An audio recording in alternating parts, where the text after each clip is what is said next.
Hi, my name's Andrew Grandin. I'm a Flight Paramedic, EMS Educator, and 911 Paramedic in Central New Jersey. Also a team captain for Team Meret USA. This is my partner, Beth.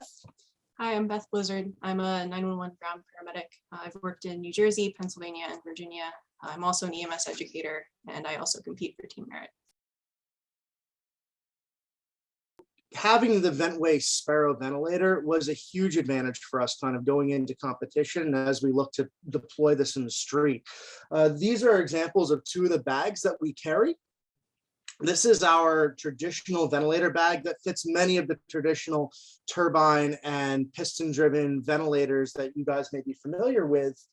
It's about 21, 22 pounds when it's fully loaded. And I was carrying both this bag along with this one. We cut down from the full 22 pounds that were in this bag to, the 1 kilo, 2.2 pound Sparrow ventilator.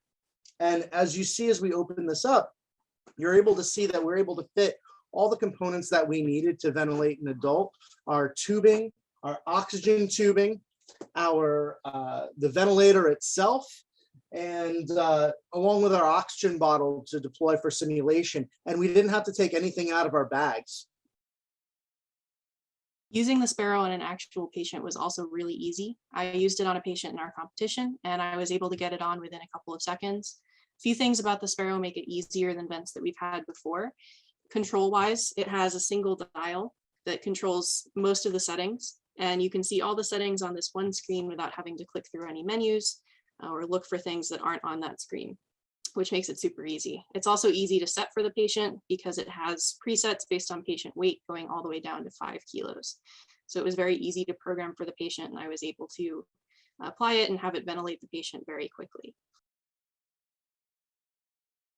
Working pre-hospitally, I've worked in a system that had oxygen-powered ventilators on the truck, and they were about double the size of the Sparrow. And so they had to be in a separate bag that lived in our passenger compartment. And because of that, a lot of people don't ever take them out of the truck. I've heard from multiple EMTs on cardiac arrest that I was the first medic they'd ever seen use it, which I think is unfortunate. It also, those ventilators have a minimum tidal volume of 400, which is too big for a lot of patients. And they are also not able to ventilate without oxygen. So if you have to switch a regulator, your oxygen dies, anything like that, they stop ventilating immediately and they don't start again. So for a bunch of reasons, I think the Sparrow would be a great pre-hospital ventilator and could work a lot better than oxygen-powered alternatives, which might be cheaper, but don't work as well. Having a ventilator like Sparrow really shows that excellent medicine we can bring to the patient's bedside. With it being reasonably priced and on the lower end of the price spectrum you would pay for any of the other fully functional turbine or piston-driven ventilators, it is unparalleled, it is unmatched. You're bringing lung protective therapy through ventilation to your patients right there at the bedside. And any patient that is intubated and not in cardiac arrest really should be on a ventilator.